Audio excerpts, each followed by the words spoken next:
A cop rescues a tiny, trembling puppy from an alleyway, cradling it in his arms, thinking he's just saved a helpless creature. But as days pass, something feels off. The puppy doesn't bark, its paws grow larger than they should, and its eyes hold a wildness that sends a chill down his spine. Then, at a routine vet visit, the shocking truth is revealed: this is no dog. By the time he realizes what he's brought into his home, it's too late. Because now, the animal sees him as family. What happens when love collides with nature? And when dangerous forces try to take the cub away, how far will he go to protect it? Before we get into the story, comment below where in the world you are watching from today. And if you like this story, don't forget to subscribe. The autumn wind whistled through the empty streets as Officer Jake Carson guided his patrol car past darkened storefronts. His headlights cut through the evening mist, casting long shadows across the sidewalks. Most shops had closed hours ago, their windows dark and lifeless in the growing darkness. Jake checked his watch, 10:45 p.m. Just another quiet night in Cedar Grove. He'd been doing these late patrols for so long now, he could practically drive the routes with his eyes closed. Not that he would, of course. 20 years on the force had taught him to always stay alert. As he approached Miller's butcher shop, Jake eased off the gas pedal. Something made him pause, a sound barely audible over the purr of his engine. He rolled down his window, letting in a rush of cold air. There it was again, a weak, pitiful whimper coming from the alley beside the shop. Jake pulled over and grabbed his flashlight. The beam cut through the darkness as he walked toward the sound, his footsteps echoing off the brick walls. The whimpering grew louder, more desperate. Behind an overturned garbage bin, he found the source. His heart clenched at the sight. A tiny ball of fur lay curled up against the cold metal, trembling violently. At first glance, Jake thought it was a puppy, but something about its features seemed different. "Hey there, little one," he said softly, crouching down. The beam of his flashlight revealed patches of matted, dirty fur and prominent ribs showing through. The creature barely lifted its head when Jake reached toward it, too weak to even flinch away. 20 years of police work had hardened Jake to a lot of things, but this got to him. The temperature was dropping fast, and in this condition, the little animal wouldn't make it through the night. He knew the closest animal shelter was closed until morning, and the emergency vet was 2 towns over. Jake shrugged off his patrol jacket, the cold immediately biting through his uniform shirt. With gentle movements, he wrapped the small creature in the warm fabric. It felt impossibly light in his arms, like holding a handful of feathers. "Don't worry, buddy," he murmured, cradling the bundle close to his chest. "We'll get you somewhere safe." Back in his patrol car, Jake cranked up the heat and settled the jacket-wrapped animal on his lap. He'd take it to the shelter first thing in the morning, he decided. For now, it needed warmth and safety. As he drove toward home, he felt movement against his chest. The little creature had burrowed deeper into his jacket, pressing close to his warmth. A small, contented sigh escaped from within the bundle of fabric. Jake glanced down at his unexpected passenger, feeling something shift inside his chest. The tiny animal had already found enough trust to seek comfort from him, despite whatever hardships it had faced. Jake climbed the narrow staircase to his apartment, the bundle in his arms barely stirring. The old wooden steps creaked beneath his feet as he made his way to the second floor, fumbling one-handed with his keys. The familiar scent of coffee wafted up from the shop below, even at this late hour. His apartment was exactly as he'd left it that morning, neat but sparse. The streetlight filtering through the thin curtains cast shadows across his worn leather couch and the simple wooden table that served as both dining spot and desk. The small kitchen stood dark and quiet in the corner. As Jake gently set the wrapped creature down on the couch, it let out a soft, plaintive whimper that tugged at his heart. "I know, buddy. Just hang in there." He moved quickly through the apartment, gathering supplies. An old blue towel from the bathroom closet, a plastic laundry basket he rarely used. Jake arranged the towel inside the basket, creating a soft nest near the heating vent. Next, he filled a shallow bowl with water and placed it nearby. The pup watched his movements with half-closed eyes, still wrapped in his patrol jacket. When Jake tried to encourage it toward the water, it barely lifted its head. The bowl remained untouched, and Jake felt worry gnawing at his gut. "You need to eat something," he muttered, more to himself than the pup. In his kitchen, he found leftover chicken from 2 nights ago. He boiled it quickly, shredding the meat into tiny pieces with his fingers. Kneeling beside the makeshift bed, Jake held out a small piece of chicken. The pup's nose twitched slightly, and after a long moment, it stretched its neck forward to take the morsel.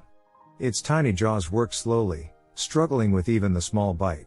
Jake continued offering pieces, one at a time, patient as the pup gradually ate. Its movements were weak but determined, and Jake found himself holding his breath each time it accepted another bite. After managing just a few mouthfuls, the pup's energy seemed to fade completely. It curled into a tight ball in the laundry basket, its small body still trembling slightly despite the warmth of the apartment. Within minutes, its breathing evened out into the rhythm of deep sleep. Jake sank onto his couch, watching the sleeping creature.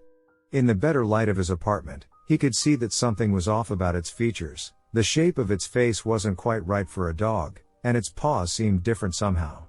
But exhaustion weighed heavily on his shoulders, making his thoughts fuzzy. Just for tonight, he told himself firmly, running a hand over his face. First thing tomorrow, we'll find you a proper home at the shelter. The pup slept on, curled up near his feet, its tiny form rising and falling with each breath. Jake woke to an unfamiliar sensation, the feeling of being watched.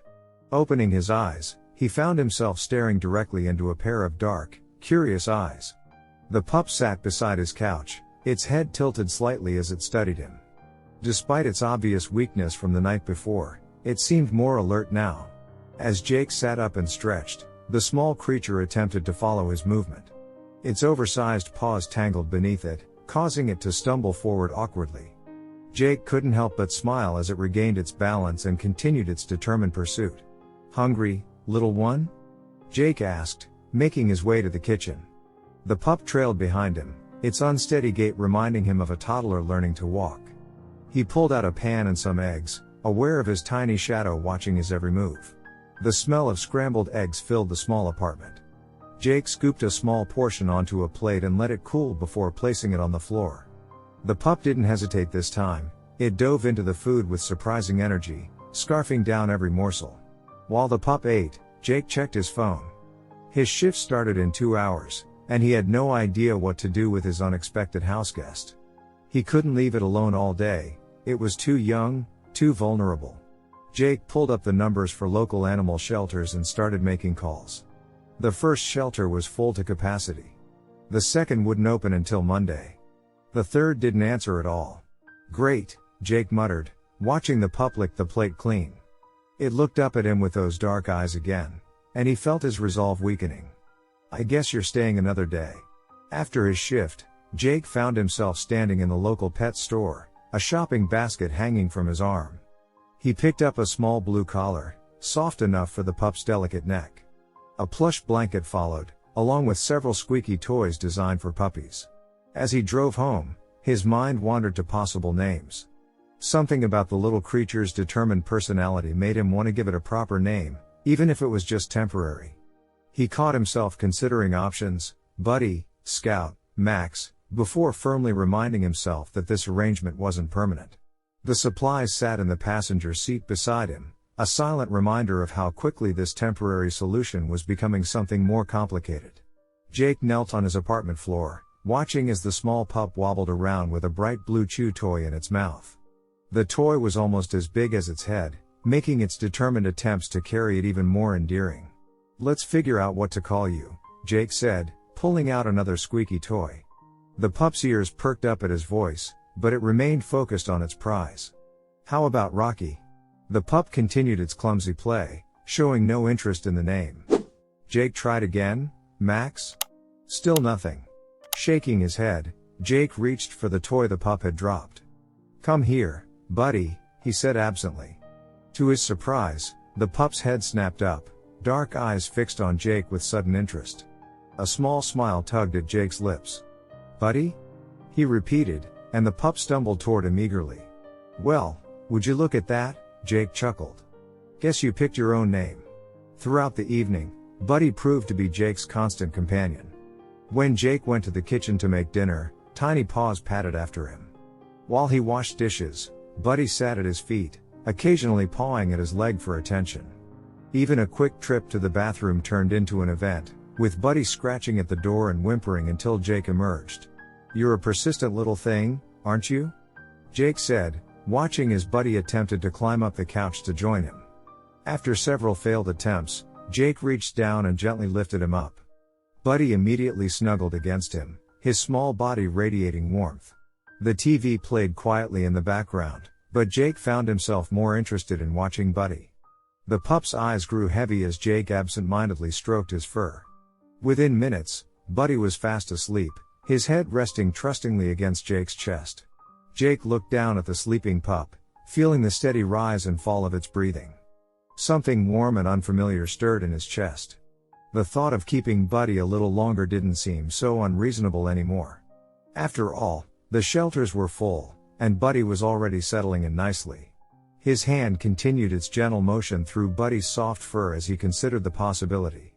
Maybe, just maybe, this temporary arrangement could last a bit longer than planned. Jake stirred awake, feeling an unusual weight pressing down on his legs. Sunlight streamed through the window as he blinked away his drowsiness, trying to make sense of the sensation.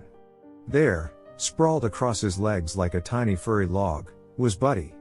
The pup had somehow managed to take up more space than seemed possible for his small size. "Guess I lost my bed," Jake muttered, watching as Buddy continued to snore contentedly. He tried to shift his position, but Buddy just rolled over, making himself even more comfortable. Throughout the day, Jake couldn't help but notice things that seemed different about his new companion. While other puppies in the neighborhood filled the air with yappy barks, Buddy made peculiar grunting noises. These sounds emerged especially when he was excited or wanted attention, which was pretty much all the time. The chew toys Jake had bought lay scattered around the apartment, barely touched. Instead, Buddy had developed a concerning fascination with the wooden furniture. Jake caught him multiple times attempting to gnaw on the table legs, leaving tiny teeth marks in the wood. "Hey, no," Jake said, gently pulling Buddy away from his latest attempt to redesign the kitchen chair. "That's not for eating, little guy." When Jake needed to run to the grocery store, he made sure Buddy had fresh water and food before heading out. But the moment he closed the door, the whining started. Through the door, he could hear Buddy's distressed sounds, pulling at his heartstrings. Jake tried to hurry with his shopping, knowing his new friend was waiting. Upon his return, Jake found Buddy's food bowl untouched. The moment he walked through the door, though, Buddy bounded over, making those strange grunting noises and circling his legs excitedly. Only then did the pup return to his bowl and start eating, as if he'd been waiting for Jake's permission. Later that evening, Jake sat on the couch, watching as Buddy enthusiastically attacked his left shoe. The pup had dragged it from the entryway and was now treating it like a prized possession, gnawing on the laces with determined focus. "You're a weird little thing," Jake said with a smirk, shaking his head at Buddy's antics. Deep down, he knew this was no ordinary puppy, but he still wasn't ready to face the truth. A sharp knock on Jake's door jolted him awake early the next morning. Buddy, who had been curled up on his chest, lifted his head with curiosity. The knock came again, more insistent this time, followed by a gruff voice that made Jake's stomach drop. "Carson. Open up." It was Mr. Reynolds, the landlord. Jake scooped up Buddy, who let out a surprised grunt. "Shh," he whispered, frantically looking around the apartment. The knocking continued as Jake grabbed a thick blanket from the couch and gently wrapped Buddy in it, creating a lumpy bundle. "Just a minute," Jake called out, placing Buddy on the couch and arranging the blanket to look like carelessly tossed laundry. He quickly scanned the room for any obvious signs of his furry friend, a chew toy near the TV, the water bowl by the kitchen counter. He kicked them under the couch just as another round of knocking started. Jake opened the door to find Mr. Reynolds standing there in his typical morning attire, a worn sweater vest and khaki pants, his thin gray hair barely combed. The landlord's eyes were narrowed with suspicion. "Carson, you got a dog in there? I keep hearing weird noises."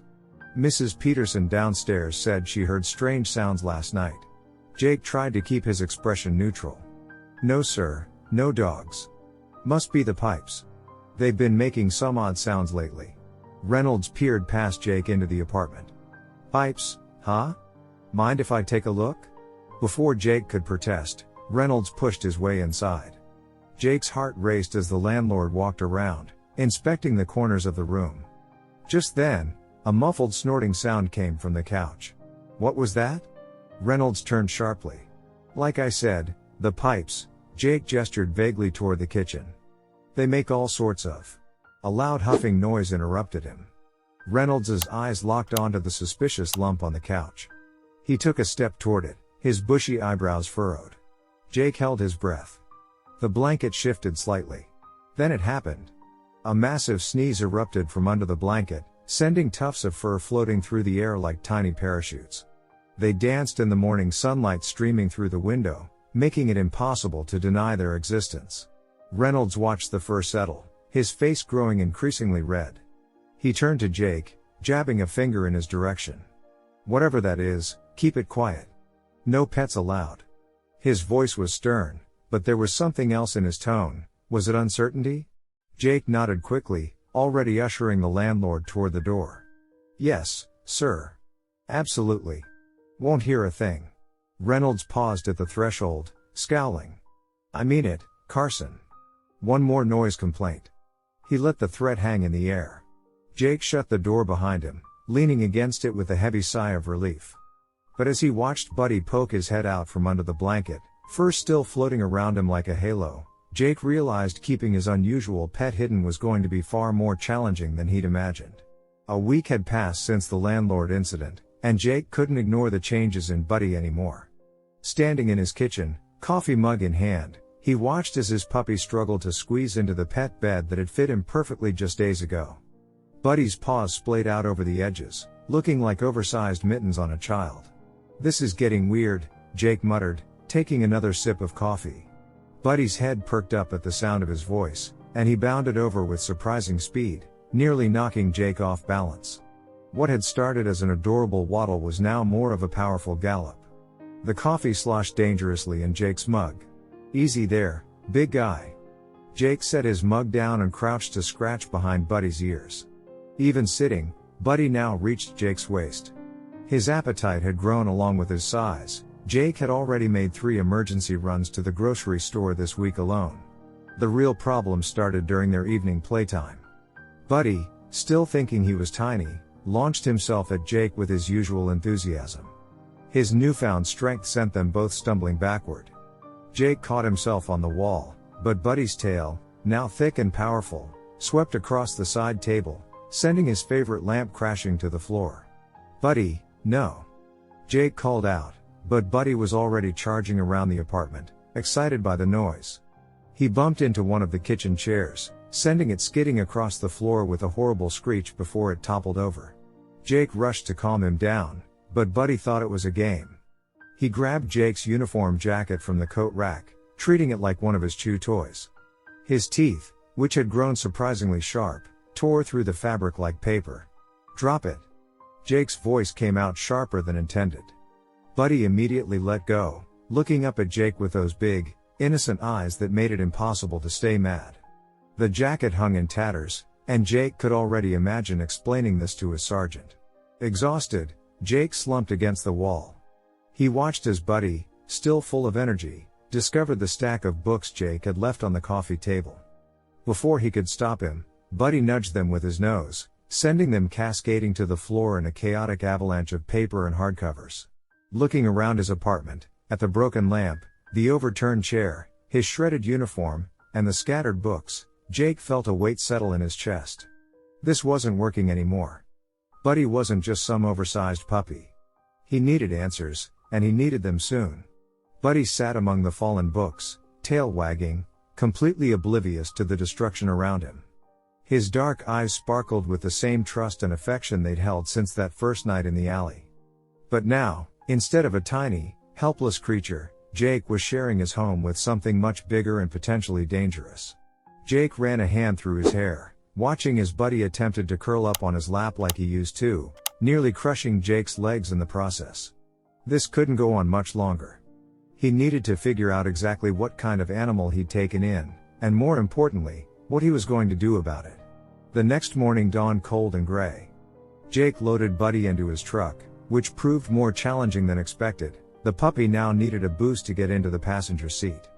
Buddy pressed against Jake's side the entire drive, trembling slightly at each new sound and sight through the window. When they arrived at Pine Valley Veterinary Clinic, Jake had to practically drag Buddy through the front door. The waiting room fell silent as they entered.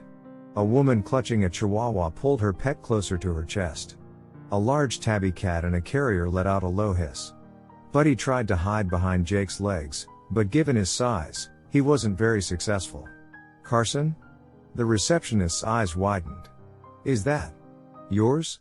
"Yeah, found him about a week ago," Jake said, trying to sound casual while Buddy attempted to crawl under a nearby chair that was much too small for him. "Just wanted to get him checked out." The other pet owners shifted uncomfortably in their seats, creating a wider berth around Jake and his unusual companion. A golden retriever puppy barked once at Buddy, then quickly tucked itself behind its owner's legs. Dr. Martinez appeared in the doorway, clipboard in hand. She stopped mid-step, her professional smile freezing on her face as she spotted Buddy. "Officer Carson? Please come this way." In the exam room, Buddy refused to get on the metal table, so Dr. Martinez had to conduct her examination on the floor. She checked his teeth first, gently prying open his mouth while Jake held him still. Her frown deepened as she studied his dental structure. Next, she examined his paws, measuring them against her palm and noting the distinctive pad pattern. "His claws," she muttered, more to herself than to Jake. She ran her hands along Buddy's back, feeling his muscle structure and the way his shoulders were developing. Each observation seemed to confirm something that made her increasingly concerned. Finally, she stood up, removing her latex gloves with a snap that made Buddy jump. "Officer Carson," she said slowly, "where did you say you found this puppy?" Jake shifted uncomfortably under her steady gaze. "In an alley behind Miller's butcher shop. About a week ago. And you didn't notice anything unusual about him?" "Well, yeah, but I figured he was just a weird mix or something." Jake watched as Buddy tried to wrestle with the paper covering on the exam table. "He's been growing pretty fast, though." Dr. Martinez picked up her clipboard and made a few notes. The silence in the room grew heavy, broken only by the sound of Buddy's claws clicking against the linoleum floor. Finally, she looked up, meeting Jake's eyes directly. "This isn't a dog," she said firmly. "He's a black bear cub." Jake's stomach dropped. The room seemed to tilt slightly as everything clicked into place, the strange noises, the incredible growth rate, the powerful build, the way Buddy climbed more than he jumped. All the little oddities that he'd been trying so hard not to think about suddenly made perfect sense. He looked down at Buddy, who had given up on the exam table and was now contentedly chewing on Jake's shoelaces, completely unaware that he had just turned Jake's world upside down. Jake sat frozen in the veterinary exam room, Dr. Martinez's words echoing in his head. "He's a bear, Officer Carson." The statement hung in the air like a heavy fog. Buddy, oblivious to the life-changing revelation, continued to nose at Jake's sleeve, looking for attention. That's impossible," Jake managed to say, even as his mind raced through all the signs he'd been ignoring. "He's just a weird-looking puppy." Dr. Martinez shook her head, her expression gentle but firm. "Look at his paw structure," she said, lifting one of Buddy's front paws. "See these distinctive pads? Classic black bear pattern. And his teeth." She carefully opened Buddy's mouth, showing Jake the developing dental structure. "These aren't dog teeth. They're designed for an omnivorous diet." Buddy squirmed free from her grip and promptly sat on Jake's feet, looking up at him with those dark, trusting eyes. Jake felt his throat tighten. The way he moves, his rapid growth, even his dietary preferences, it all points to him being a black bear cub, Dr. Martinez continued. She sat down across from Jake, her clipboard forgotten in her lap. "He was probably orphaned. It's not uncommon this time of year." Jake ran a hand through his hair, his mind spinning. "But he's so gentle." "For now," Dr. Martinez said quietly. "But he's growing fast. Within months, he'll be too strong to control. Black bears can reach hundreds of pounds, Officer Carson. They're wild animals, no matter how tame they might seem as cubs." She leaned forward, her voice taking on an urgent tone. "We need to contact Wildlife Services immediately. They can arrange for him to be transferred to a proper sanctuary where he'll be safe and cared for appropriately." The word sanctuary hit Jake like a punch to the gut. He looked down at Buddy, who had dozed off against his leg, completely trusting and at peace. On the drive home, Jake kept glancing at the passenger seat where Buddy was sprawled out, snoring softly. The bear cub, not puppy, he reminded himself, had his head resting on Jake's jacket, one paw twitching as he dreamed. The thought of giving him up made Jake's chest ache in a way he hadn't expected. How could he just hand over this little creature who trusted him so completely? Who followed him around like a shadow and waited by the door until he came home? But as he watched Buddy stretch in his sleep, taking up nearly the entire seat now, reality started to sink in. Dr. Martinez was right, he couldn't keep a bear in his small apartment forever. It wasn't fair to Buddy, and it wasn't safe for either of them. Now back at home, Jake's fingers flew across the laptop keyboard, his eyes scanning through endless websites about wildlife sanctuaries. The blue light from the screen cast shadows across his tired face as he clicked through another unhelpful link. Empty coffee cups littered his small kitchen table, evidence of his hours-long search. Full capacity, he muttered, running a hand over his face. Everyone's at full capacity. He dialed another number from his list, trying to keep the desperation out of his voice. Hi, yes, I'm calling about a black bear cub. The response was painfully familiar. I'm sorry, sir, but we just don't have the space right now. Have you tried contacting the state zoo? Jake's jaw clenched at the word zoo. He pictured Buddy confined to a small enclosure, pacing back and forth behind metal bars. Thanks anyway, he said shortly, ending the call. From across the room, a loud ripping sound caught his attention. Buddy had managed to tear apart Jake's old running shoe, stuffing scattered across the floor like snow. The bear cub looked up at Jake, bits of shoelace hanging from his mouth, his eyes bright with innocent mischief. That was my favorite pair, Jake said, but there was no real annoyance in his voice. How could he be mad?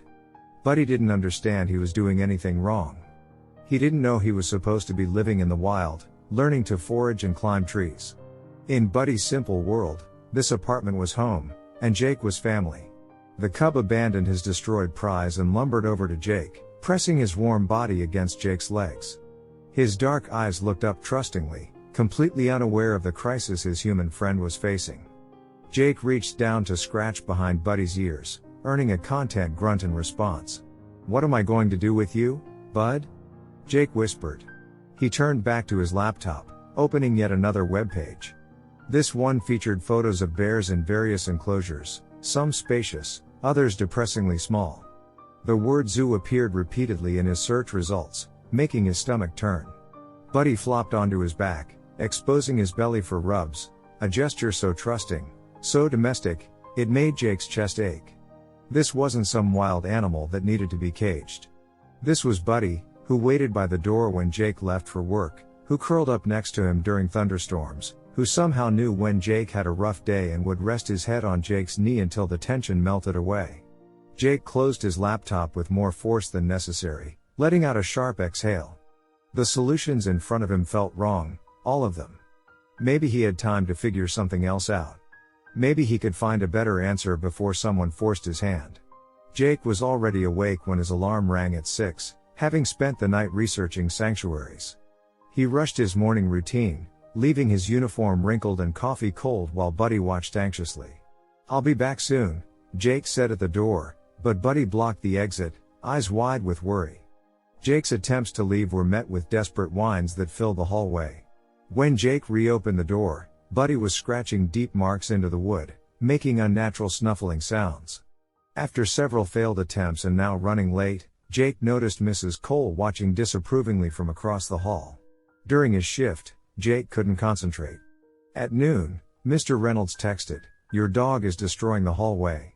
Handle it or he's out." Jake rushed home on early lunch to find scratch marks everywhere and torn carpet. That evening, after cleaning and sneaking Buddy inside, Jake collapsed against the door, exhausted. Buddy, now a bear cub too large for the gesture, tried climbing into Jake's lap. His warm weight was both crushing and comforting. "You can't stay here forever," Jake whispered, stroking Buddy's thick fur. The words hurt as Buddy gazed up trustingly, oblivious to the situation. In the cub's simple world, Jake was family and this was home, making their inevitable separation even harder to face. Jake jerked awake to a thunderous crash from the kitchen. His heart racing, he stumbled out of bed and sprinted down the short hallway, nearly slipping on the wooden floor in his haste. The sight that greeted him made him freeze in the doorway. Buddy, now the size of a large dog, was perched on the kitchen counter like it was his personal playground. An entire shelf of food lay scattered across the floor, cereal boxes torn open, cans rolling in every direction, and a trail of destruction that made Jake's apartment look like it had been hit by a tornado. In the middle of it all sat Buddy, contentedly pawing at a burst bag of flour. White powder covered his dark fur, making him look like a ghostly version of himself. The flour had created a fine mist in the air, coating every surface of Jake's once clean kitchen. Buddy! No! Jake's voice came out sharper than intended. Get down from there! Buddy turned to look at him, his dark eyes innocent and uncomprehending. A puff of flour escaped his nose as he sneezed, creating a small white cloud around his head. Despite his frustration, Jake had to fight back a smile at the ridiculous sight. But as he moved closer to clean up the mess, something else caught his eye. The wooden cabinets, which had been pristine when he'd moved in, now bore deep gouges. Buddy's claws had carved through the finish like it was butter, leaving permanent scars in the wood. Jake ran his fingers along the grooves, they were deep enough to catch his fingertips. With a heavy sigh, Jake began picking up the scattered food items. Buddy, still flour covered, jumped down from the counter with a heavy thud that shook the floor. He tried to help in his own way, nosing at the cans and pushing them around, but only succeeded in spreading the mess further. Stop, just stop, Jake muttered, gently pushing Buddy away from the chaos. The cub's strength was obvious even in that small interaction. It took real effort to move him. After an hour of cleaning, Jake finally collapsed onto the couch, his clothes covered in flour and his energy drained. Buddy immediately clambered up beside him, no longer the tiny cub that could fit in Jake's lap. Now he took up most of the couch, his weight making the old springs creak in protest. Jake absently placed a hand on Buddy's fur, still slightly dusty with flour. The cub pressed closer, making those familiar grunting sounds that had become so endearing. The trust in those dark eyes was absolute. Buddy had no idea that anything was wrong, that this couldn't last forever. I can't keep you, can I? Jake's voice was barely above a whisper. Buddy responded by nuzzling closer, completely unaware of the weight of those words. Jake's heart clenched painfully in his chest as he looked around his apartment, at the scratched furniture, the damaged cabinets, the flour still settling on every surface. He knew what he had to do, but that knowledge didn't make it any easier. Jake trembled while dialing Mountain View Wildlife Sanctuary, which rehabilitated black bears. His fingers slipped on the keypad twice before getting the number right. When someone answered, he struggled to maintain composure, his throat tight with emotion. I have a black bear cub needing a home, he said, watching Buddy play on his floor with the stuffed moose that had become his favorite toy. After answering a series of detailed questions about the cub's age, health, and behavior, they agreed to take him, but Jake would need to drive 4 hours to deliver him to the facility. We'll expect you tomorrow morning, the woman said, her voice gentle but firm. Earlier rehabilitation improves his survival chances in the wild. Jake mechanically packed Buddy's toys and blankets, each item a painful farewell. The small collection seemed pitiful now, a stuffed moose, 2 tennis balls, and the blue blanket he'd slept with since that first night. That evening, Buddy's demeanor shifted. The usually playful cub grew quiet, watching Jake intently from across the room. He approached the couch slowly, his paws making soft patting sounds on the floor, and climbed onto Jake's lap, pressing his head against Jake's chest with a soft grunt that seemed almost like a sigh. This is what's best for him, Jake said hoarsely, holding Buddy close and stroking his thick fur. The words rang empty in the quiet room. Buddy remained still for hours, as if savoring their final moments together. Jake memorized everything, Buddy's warm weight against him, the coarse texture of his black fur, and those familiar little sounds he made while breathing.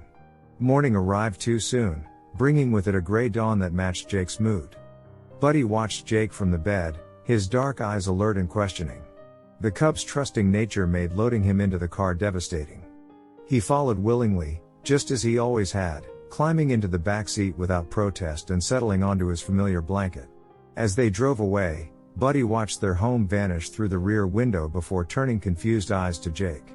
Each mile marker weighed heavily as Jake caught Buddy's trusting gaze in the rearview mirror, the unwavering faith of a cub who saw him as family and couldn't understand why they were leaving home behind. 2 hours into their journey, the monotonous hum of the highway was broken by a scratching sound. Jake glanced in the rearview mirror to see Buddy pawing frantically at the car door, his movements becoming more desperate with each passing minute. "Hey, Buddy, it's okay," Jake called softly, but his words seemed to make things worse. Buddy's distress escalated. He paced the back seat, his massive paws leaving marks on the upholstery. His usual gentle grunts transformed into whimpers that made Jake's chest tighten. The cub's dark eyes darted between Jake and the passing landscape, confusion evident in every movement. Then it happened. Buddy let out a cry that pierced straight through Jake's heart. It wasn't a bear's growl or a dog's whine, it was something entirely different. The sound carried such raw anguish that Jake's hands began to shake on the steering wheel. It reminded him of a child's sob, filled with fear and incomprehension. Jake's knuckles turned white as he gripped the wheel harder. His heart hammered against his ribs as Buddy's cries continued, each one more desperate than the last.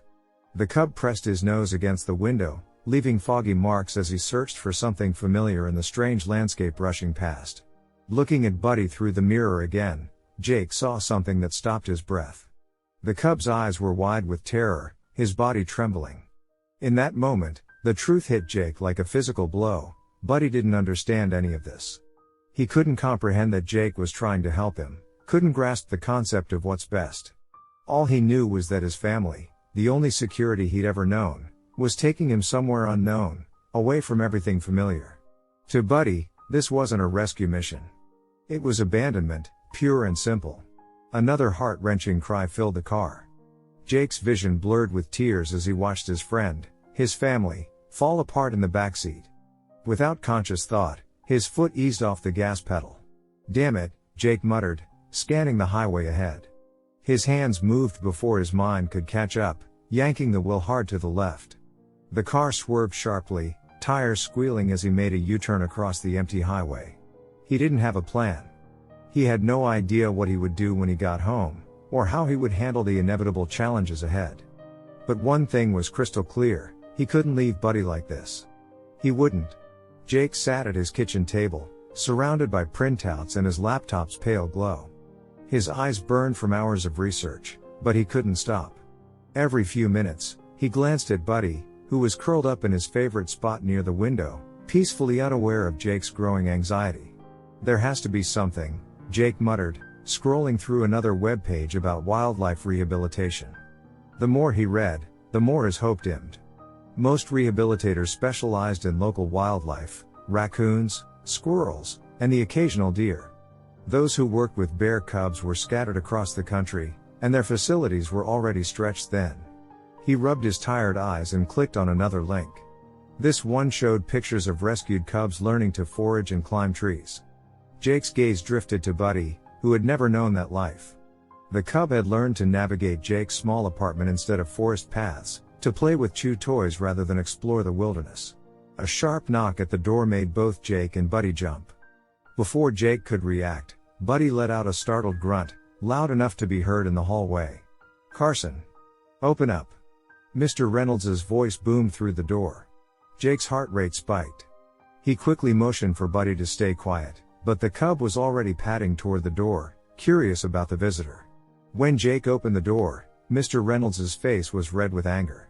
The landlord pushed past Jake into the apartment, pointing an accusatory finger.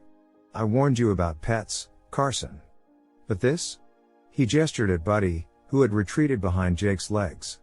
"This thing is destroying my property. Mr. Reynolds, I can explain." "No more explanations." Reynolds cut him off. "I've gotten 3 noise complaints this week alone. And look at these scratch marks on the floor." He pointed to the wooden floorboards where Buddy's claws had left visible grooves. Jake stepped forward, trying to keep his voice calm. "I'll fix everything, I promise. Just give me some time." "Time?" Reynolds scoffed. "You've had plenty of time. Whatever that creature is, it needs to go." His eyes narrowed as he studied Buddy more closely. "One more complaint, Carson. One more, And you're out. Both of you. The door slammed behind Reynolds with enough force to make the windows rattle. Jake leaned against the wall, his heart pounding in his chest. Buddy pressed against his legs, sensing his distress. The walls of the small apartment seemed to be closing in around them. Jake looked at the scattered research on his table, at the marks on the floor, at Buddy's concerned face, and felt the weight of time pressing down on him. He needed a solution, and he needed it fast. But as he sank into his chair, a more troubling thought surfaced. If Reynolds had noticed something wasn't right about Buddy, who else had? The thought made his stomach churn. He wasn't just running out of time, he was running out of secrecy too. Jake couldn't shake the feeling of being watched. From his second-floor window, he observed the black SUV that had been parked across the street for the past 2 hours. The streetlight cast an eerie glow on its tinted windows, but he could make out the silhouettes of 2 men inside. His police instincts kicked in. He'd seen surveillance like this before, patient, calculated, waiting for the right moment. The men hadn't moved, hadn't even stepped out for coffee or a smoke. They were professionals, and they were definitely watching his building. Buddy sensed his tension, pressing against Jake's leg with a soft whimper. Jake absently scratched behind the cub's ears, his mind racing.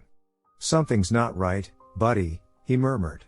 The next morning at the precinct, Jake pulled up recent reports from the area. His fingers flew across the keyboard, scanning through incident logs and arrest records. Then something caught his eye, a series of complaints about missing exotic pets and suspicious vehicles in neighboring towns. He dug deeper, following his hunches. The pattern emerged slowly: reports of endangered animals disappearing from sanctuaries, wealthy collectors paying top dollar for illegal pets, a sophisticated network of traffickers operating right under their noses. His stomach turned as he read about cubs being stolen from their mothers, rare species vanishing without a trace. The pieces clicked into place. Someone must have noticed Buddy. Maybe it was during one of their walks, or when Buddy had gotten too close to the window. Word had gotten around, and now these people were watching, waiting for their chance. Jake's hands shook as he closed the browser. He'd thought keeping Buddy was just bending the rules a little, but this was different. These weren't concerned wildlife officials or angry landlords, these were dangerous people who saw Buddy as nothing more than merchandise. Racing home, Jake's mind spun with terrible possibilities. He took the stairs 2 at a time, relief washing over him when he found Buddy safe inside, sprawled on the couch. The cub lifted his head, greeting Jake with a happy grunt.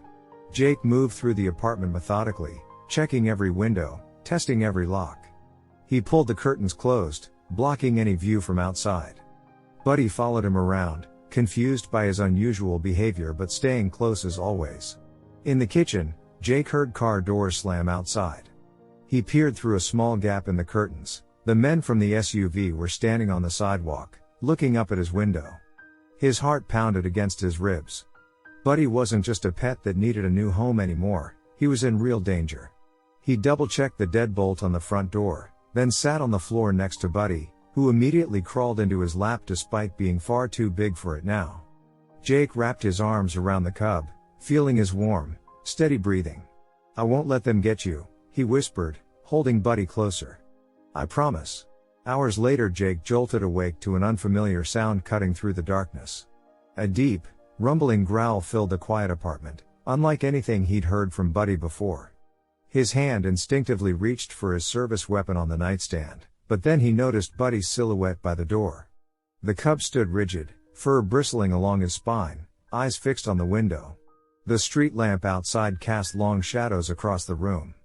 Jake's heart hammered in his chest as he slowly got up, years of police training taking over.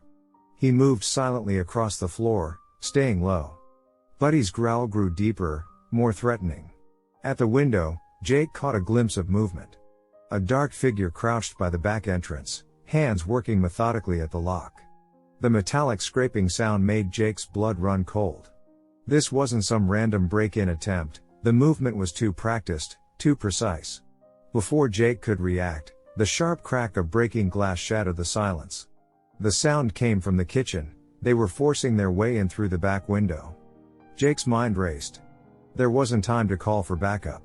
Moving quickly but quietly, Jake grabbed Buddy by the collar. The cub resisted at first, still growling at the window, but Jake managed to guide him into the bathroom. "Stay quiet," he whispered, though he knew Buddy couldn't understand. He shut the door and turned the lock, his hand steady despite the adrenaline coursing through his veins. Jake retrieved his gun from the nightstand, clicking off the safety. He could hear footsteps now, at least 2 sets, moving through his kitchen. The intruders weren't even trying to be quiet anymore. They were confident, prepared, and definitely not here for his TV or wallet.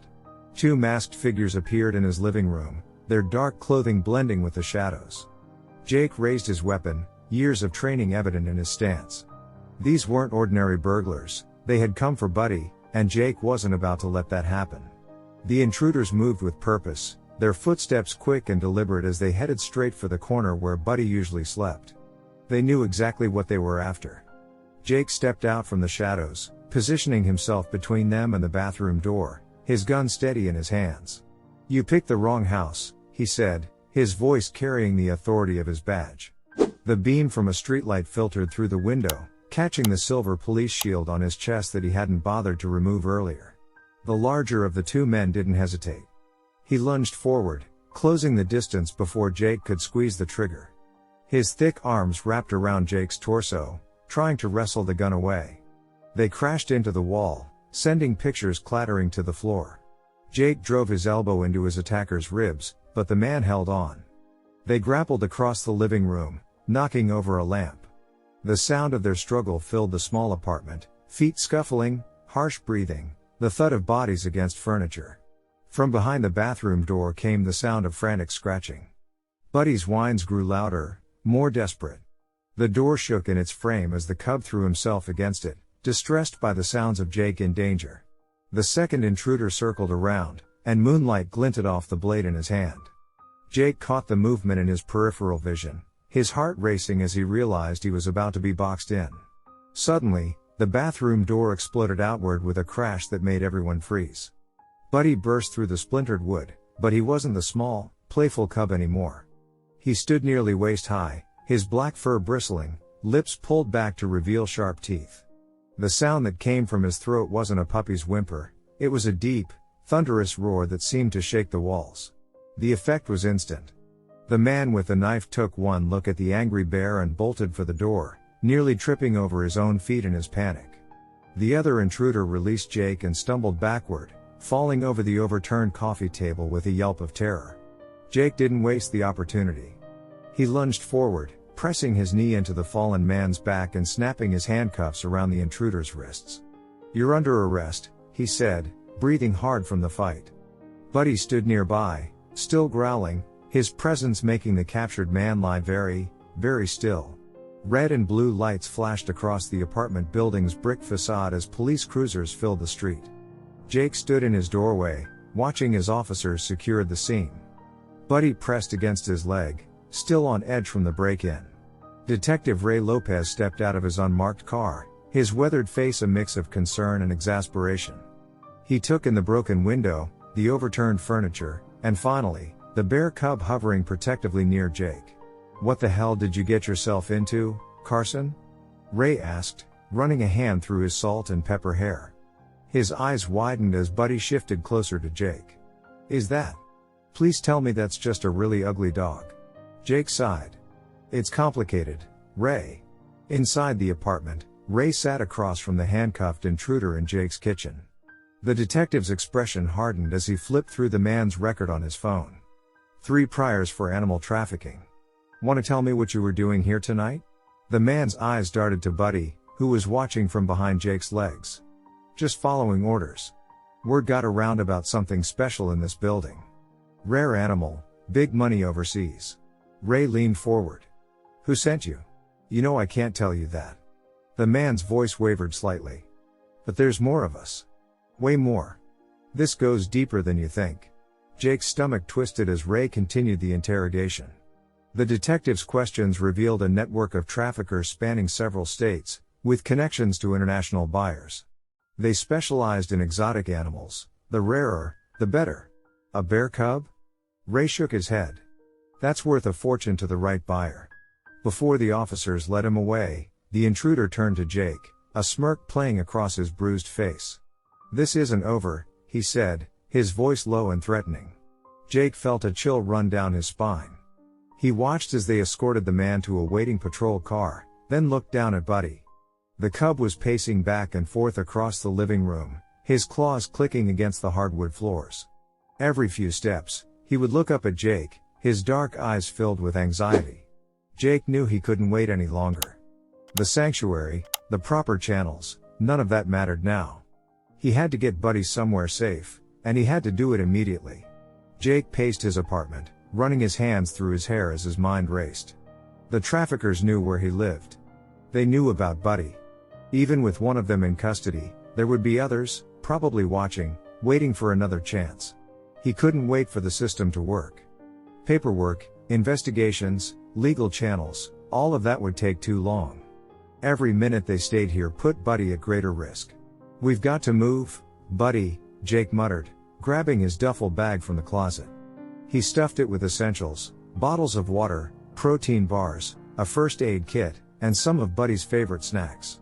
His hands shook slightly as he checked his gun and spare ammunition. Buddy watched him intently, sensing the urgency in Jake's movements. The cub stayed close, occasionally nudging Jake's leg as if asking what was wrong. Jake remembered a conversation he'd had months ago with a fellow officer about a wildlife reserve up north. It was remote, isolated, with vast stretches of protected forest, perfect for bears. More importantly, it was far from any major cities or trafficking routes. He grabbed his phone and pulled up the map. The reserve was nearly 8 hours away, deep in the mountains. It wasn't an official sanctuary, but it was Buddy's best chance at a safe, natural life. "Come on, boy," Jake whispered, clipping a leash to Buddy's collar. It was well past midnight now, the street outside dark and quiet. Perfect cover for their escape. Jake led Buddy down the back stairs, checking each corner before moving forward. The cub seemed to understand the need for silence, following close without making a sound. When they reached Jake's personal car, not his patrol vehicle, he helped Buddy into the backseat. The duffel bag went in next, followed by a blanket to cover Buddy. Jake's hands were steady now, his cop instincts taking over. He did one final sweep of the area, scanning for any signs of surveillance. The street remained empty, but Jake couldn't shake the feeling of being watched. He slid into the driver's seat and started the engine, keeping the lights off until he reached the end of his block. As he pulled onto the main road, Jake checked his rearview mirror obsessively. No headlights appeared behind them. No car seemed to be following their path. But he knew better than to relax. The traffickers wouldn't give up on a prize like Buddy so easily. The highway stretched before them, dark and endless. In the backseat, Buddy pressed his nose against the window, watching the city lights fade behind them. The race to save him had begun. Jake drove through the darkened landscape, his knuckles white against the steering wheel. Every few minutes, his eyes darted to the rearview mirror, searching for signs of pursuit. The soft glow of the dashboard cast shadows across his tense features. Beside him, Buddy shifted restlessly in the passenger seat. The bear cub's ears twitched at every sound, his dark eyes reflecting the moonlight as he looked between Jake and the road ahead. He could sense Jake's anxiety, letting out occasional low whimpers. "It's okay, Buddy," Jake murmured, reaching over to scratch behind the cub's ears. But his voice carried an edge that betrayed his worry. The traffickers weren't amateurs, they were organized, determined, and had resources. They wouldn't simply give up after one failed attempt. The forest grew denser around them, tall pines creating dark tunnels through which the car wound its way. Jake had chosen the back roads deliberately, avoiding the main highways where they'd be easier to spot. But each unfamiliar turn made his stomach clench with uncertainty. A flash of light in his mirror made his heart skip. Headlights appeared in the distance, growing larger with each passing second. Jake's breath caught in his throat as he watched them draw closer. One set of lights became two, then three, all maintaining the same steady pace behind him. His phone buzzed against the console, making both him and Buddy jump. At the next straight stretch, Jake glanced down quickly. Ray's message glowed on the screen, "They're looking for you. Get off the main roads." Jake's pulse quickened. If Ray was warning him, the situation was serious. The detective wouldn't risk contacting him unless absolutely necessary. The headlights behind them grew brighter, closing the gap. Without hesitation, Jake grabbed the wheel and made a sharp turn onto an unmarked dirt path. The car bounced violently as it left the paved road, kicking up clouds of dust in their wake. Buddy let out a startled grunt, bracing himself against the door. The narrow path twisted through the trees, barely wide enough for the car. Branches scraped against the windows as Jake pushed forward, hoping the dust cloud would provide enough cover for their escape. The darkness pressed in around them, broken only by his headlights and the distant glow of pursuit. Jake's truck lurched to a sudden stop, the engine sputtering before dying completely. He slammed his palm against the steering wheel, his breath coming in sharp bursts. The headlights that had been following them vanished around a bend, but the brief moment of relief was shattered when they reappeared, much closer now. "Come on, buddy," Jake whispered urgently, grabbing his backpack and throwing open his door. The bear cub scrambled after him, sensing the fear in Jake's voice. The forest loomed dark and imposing around them, branches swaying in the cool night breeze. They plunged into the thick undergrowth, thorns and branches scratching at Jake's arms as he pushed through. Buddy moved with surprising agility, his stocky form weaving between trees with natural grace. The sound of car doors slamming behind them spurred Jake to move faster. "There. Over there." A harsh voice cut through the darkness. Flashlight beams swept through the trees, casting long shadows that danced across the forest floor. Jake's heart hammered in his chest as he heard heavy footsteps crashing through the undergrowth. The sharp crack of a gunshot split the night air. Jake instinctively ducked, grabbing Buddy and diving behind a massive fallen log. The rotting wood offered some cover, but Jake knew they were trapped. More voices approached from different directions, they'd spread out to surround them. Buddy pressed against Jake's side, his fur bristling. The cub's muscles tensed, and Jake could feel a low rumble building in his chest. As flashlight beams drew closer and boots crunched on dead leaves, Buddy rose to his full height. The sound that erupted from the young bear shook the very air around them. It wasn't the cry of a cub anymore, it was a deep, thunderous roar that echoed through the forest canopy. Birds burst from nearby trees in panic, and the approaching footsteps faltered. In that moment of hesitation, Jake saw his chance. He grabbed his gun from its holster and shouted, "Police! Drop your weapons!" Jake launched himself at the nearest trafficker, his police training taking over as they crashed to the ground. The impact knocked the wind out of the man, sending his flashlight spinning across the forest floor. But before Jake could secure him, a movement caught his eye. The second trafficker was raising a long, metallic gun toward Buddy. "No," Jake shouted, but he couldn't reach them in time. Buddy's reaction was pure instinct. The young bear rose up on his hind legs, his form suddenly massive in the dim light. What had once been a cuddly cub now stood as tall as a man, his muscles rippling beneath thick black fur. The trafficker's eyes widened in terror as he found himself face to face with a creature he'd only planned to cage. The man's hands shook on the tranquilizer gun. Before he could squeeze the trigger, Buddy's paw swept through the air with shocking speed. The powerful blow knocked the weapon clean out of the trafficker's grip, sending it flying into the underbrush. The man stumbled backward, tripping over exposed roots in his desperation to escape. "He's gonna kill me!" The trafficker screamed, scrambling away on all fours like a terrified crab. His partner struggled beneath Jake, equally panicked by the sight of the angry bear. Suddenly, Ray's authoritative voice cut through the chaos, "Police! Hands in the air!" Flashlight beams pierced the darkness from all directions as officers emerged from the trees, their weapons drawn.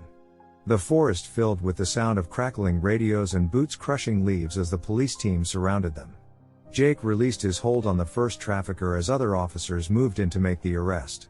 His legs felt weak with relief, and he sank down onto the damp forest floor, his back against a tree trunk. His heart was still racing, adrenaline coursing through his veins. A soft nudge against his shoulder made him look up. Buddy stood there, all traces of his fearsome display gone. The bear's dark eyes were filled with concern as he gently bumped Jake's shoulder again, checking if he was okay. Jake couldn't help but smile. Even after defending them both, Buddy's first instinct was still to make sure Jake was all right.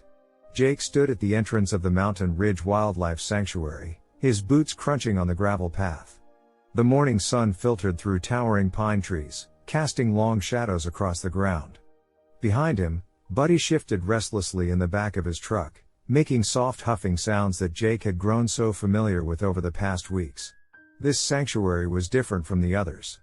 Set deep in the mountains, it sprawled across thousands of acres of protected forest. Here, Buddy wouldn't be confined to a small enclosure or put on display. He would have the freedom to roam, to grow, to be what he was meant to be, wild. Dr. Sarah, the sanctuary's lead wildlife expert, approached with two of her staff members. "We're ready when you are, Officer Carson," she said gently. Jake nodded, unable to find his voice. Opening the truck's back door, Jake watched as Buddy blinked at the sunlight. The bear's size still amazed him. In just weeks, the tiny cub he'd found in that alley had grown into a powerful young bear. Buddy climbed down carefully, staying close to Jake's side as they walked toward the sanctuary's entrance. The workers led them along a winding path to a large enclosure. Beyond its gates lay endless forest, Buddy's new home. But as they opened the gate, Buddy hesitated. He turned to Jake, his dark eyes filled with uncertainty. The bear could sense something was different this time. Jake's throat tightened as he knelt down beside his friend. His fingers sank into Buddy's thick fur, just like they had so many times before when they sat together on his old couch. But this wasn't his apartment, and Buddy wasn't his pet.